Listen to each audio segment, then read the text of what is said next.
ओम नमः शिवाय, हर हर महादेव, जय महाकाल। कैसे हैं सब लोग? आप सबको पता है कि अभी चल रहा है सावन का महीना और इस बार बहुत ही अचूक संयोग बन रहा है कि सावन के महीने के बीच में पड़ रहा है अधिक मास का महीना और गुरुदेव की अभी कथा चल रही है राजस्थान पुष्कर में। और उसी कथा के दौरान गुरुदेव ने एक नया उपाय बताया है, बहुत ही अचूक उपाय है। अगर आपकी धन की बहुत ज्यादा समस्या है, नौकरी आपके घर में किसी की लग नहीं रही है, व्यापार अच्छे से नहीं चल रहा है, घाटे में जा रहा है, या फिर आपकी कोई मनोकामना है जो काफी समय से पूरी नहीं हो रही है, तो मात्र छोटा सा उपाय करना होगा आपको। 5 बेलपत्र और 7 दुर्वा वाला उपाय गुरुदेव ने अभी तो कल की ही कथा में बताया। ध्यान से सुनना, समझने की कोशिश करना, जो मांगोगे वो सब कुछ मिलेगा। मात्र छोटा सा उपाय आपको करना होगा, ठीक है ना? ध्यान से सुनना, समझने की कोशिश करना। परंतु पूरे वीडियो को बताने से पहले आप सबसे एक छोटी सी गुजारिश करूंगा कि जो लोग पहली बार आए हैं चैनल को सब्सक्राइब जरूर कीजिएगा और वीडियो को लाइक करके महादेव जी का कोई सा भी प्यारा नाम कमेंट बॉक्स में लिखना मत भूलिएगा। इस पूरे वीडियो के अंदर मैं आपको 3 महा उपाय ऐसी बात बताऊंगा जो कि आपकी सारी मनोकामनाओं की पूर्ति करेगा। आपके घर में धन लक्ष्मी भी प्रवेश करेगी, नौकरी व्यापार सब कुछ आपके पास में होगा। सबसे पहले बात करते हैं पहले वाले उपाय की तरफ, ठीक है? देखिए, पहला वाला जो उपाय होगा वो मैंने आपको बताया था 5 बेलपत्र और 7 दुर्वा वाला जो उपाय है ना, वही वाला है जो गुरुदेव ने अभी लेटेस्ट ही पुष्कर वाली कथा में बताया, ठीक है ना? देखिए, अगर आपकी कोई कामना है काफी समय से पूरी नहीं हो रही है, आप अपनी हृदय की बात महादेव जी को कहना चाहते हैं कि वो वाली जो बात है आपकी पूरी हो जाए, कंप्लीट हो जाए, आपकी मनोकामना है जो पूरी हो जाए, तो छोटा सा उपाय करना। और अधिक मास का समय चल रहा है, किसी भी दिन इस उपाय को कर लेना, ठीक है ना? प्रदोष काल में करना चाहो प्रदोष काल में कर लेना, चाहो तो आप सुबह के समय पे कर लेना, कभी भी आप इसे कर सकते हो। देखिए, करना कैसे होगा, ध्यान से सुनना। आपको चाहिए होगी बेलपत्र, कितनी? 5, जो पहले से ही मैंने आपको ऊपर से बता दिया था ना। 5 बेलपत्री लेना जो कहीं से भी खंडित टूटी फूटी ना हो, और ध्यान रखना उसका ये वाला डूड भी होना चाहिए, ठीक है ना? उसके बाद में आपको चाहिए होगी दूर्वा, है ना? अब ये दुर्वा कितनी चाहिए? ये चाहिए 7। तो 7 कैसे लेंगे भैया? देखिए, जब ये दुर्वा उखाड़ते हो ना आप, तो ये यहां से उखाड़ते हो, तो ये वाली पूरी की पूरी, देखिए ये इतनी बड़ी जो एक डंडी है ना, ये है एक दुर्वा। इसी तरीके से आपने ये वाली जो ली है, ये है दूसरी दुर्वा, ठीक है ना? उसी तरीके से आपने ये वाली जो ली है, ये है तीसरी दुर्वा। इस तरीके से आपको टोटल 7 दुर्वा ले लेनी है। जरूरी नहीं है कि वो सेम साइज की हो, सेम शेप की हो, कैसे भी करके आपको 7 दुर्वाएं ले लेनी है। तो 7 दुर्वा और 5 बेलपत्र, ठीक है? साथ ही साथ 1 लोटा तांबे का शुद्ध जल, अपने घर का जल, इन्हें लेकर के आप पहुंच जाना कहां पर? महादेव जी के मंदिर शिवलिंग के पास, ठीक है ना?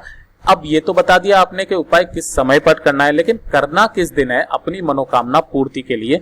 तो ध्यान से सुनिएगा, आपको ये वाला उपाय या तो किसी भी प्रदोष के दिन कर लेना, है ना, या फिर सोमवार की अष्टमी के दिन करना, सोमवार की जो भी अष्टमी पड़ जाए, है ना, और जो शिवरात्रि होती है, मासिक शिवरात्रि, उस दिन आप ये कर लेना।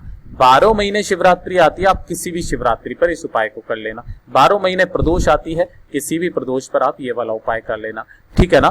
तो आपको इन दिनों में सुबह या शाम कभी भी इस उपाय को करना होगा।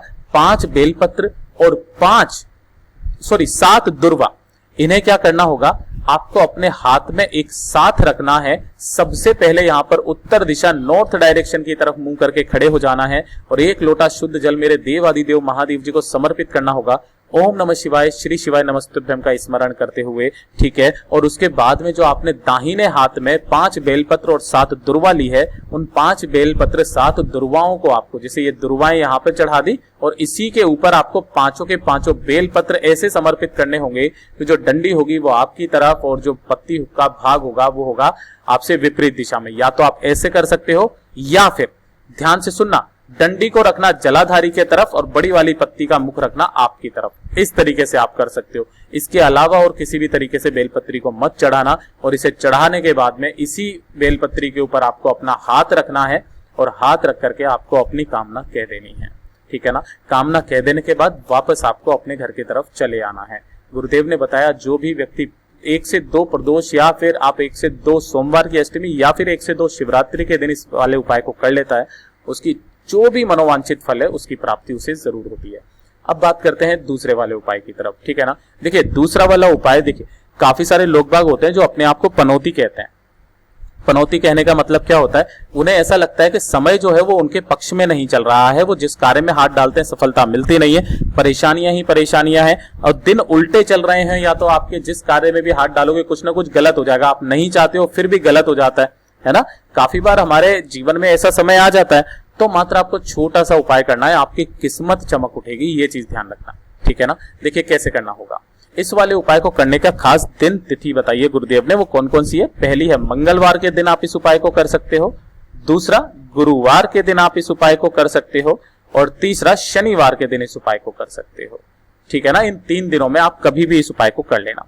आपको चाहिए होगी काली उड़द, है ना। ये जो उड़द की दाल है ना, ध्यान रखना ये कैसी लेनी है, आपको खड़ी उड़द की दाल लेनी है ना। पिसी हुई मत ले लेना, ये इस तरीके के दाने लेना खड़ी उड़द की दाल के, ठीक है। कितने दाने चाहिए आपको? चाहिए 31 खड़ी मूंग के, खड़ी उड़द के दाने, काली उड़द, ये चीज ध्यान रखना। उसके बाद में चाहिए होगा आपको 1 टुकड़ा कोयले का। अब ज्यादा बड़ा मत लेना, छोटा सा ले लेना, लेकिन कोयले का 1 टुकड़ा चाहिए, ठीक है ना। और उसके बाद में चाहिए होगा आपको 1 रुपए का सिक्का, ठीक है। इन तीनों सामग्रियों को आपको एक लाल कपड़े में रखना है और लाल कपड़े की इस तरीके से पोटली बना लेनी है, ठीक है ना। पोटली बनाने के बाद जिस भी व्यक्ति को ऐसा लगता है कि उसका समय गड़बड़ चल रहा है, उल्टा चल रहा है, परेशानियां उसके जीवन से खत्म होने का नाम ही नहीं ले रही है, जिस कार्य में हाथ डाल रहा है सफलता नहीं मिलती है, उसके सर पर से 7 बार उसेर करके, वो चाहे तो उपाय अपने घर के किसी भी सदस्य से करवा सकता है। आपको ऐसे करके घड़ी की सुई की विपरीत दिशा में, है ना, घड़ी की सुई की विपरीत दिशा में आपको क्या करना होगा, इस तरीके से 7 बार उसारना है उसके सिर पर से, और इसे उसार करके किसी भी बहते नदी, तालाब, सरोवर में इस पोटली को आपको बहा देना है।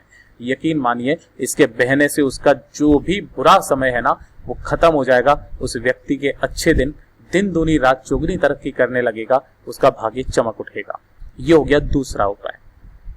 अब बात करते हैं तीसरा उपाय, और इस वाले वीडियो का सबसे आखिरी उपाय, जो कि आपकी सारी मनोकामनाओं की पूर्ति करेगा, ठीक है ना। मैंने काफी सारे आपको उपाय बताए हैं और हर दिन का अलग एक उपाय होता है, किस दिन क्या उपाय करना चाहिए। ये वाला जो उपाय है सबसे अचूक, सबसे खास है। माता रानी आपकी सारी मनोकामनाओं की पूर्ति करे। ध्यान से सुनना, कोई ना कोई, सब लोग जब भी आप जाते हो शिवलिंग के ऊपर, कभी कोई दही चढ़ाते हो, है ना, कुछ ना कुछ चढ़ाते हो, या दूध चढ़ाते हो, या बेलपत्र चढ़ाते हो, जल चढ़ाते हो, कुछ भी चढ़ाते हो, ठीक है ना। लेकिन इस वाले उपाय के अंदर आपको करना क्या होगा, थोड़ा सा लेना, आपको क्या लेना है, गाय माता का घी, है ना, गाय का घी। और गाय का घी लेकर के आप पहुंच जाना कहां पर, शिवलिंग के पास, ठीक है ना। अब ध्यान से सुनना, आपको शिवलिंग के पास जब भी आप पहुंचेंगे, ठीक है ना, इस वाले उपाय को आप किसी भी प्रदोष के दिन, शिवरात्रि के दिन, या किसी भी विशेष तिथि के दिन ही आपको उपाय को करना होगा, या तो पंचमी या सप्तमी या अष्टमी, ठीक है ना।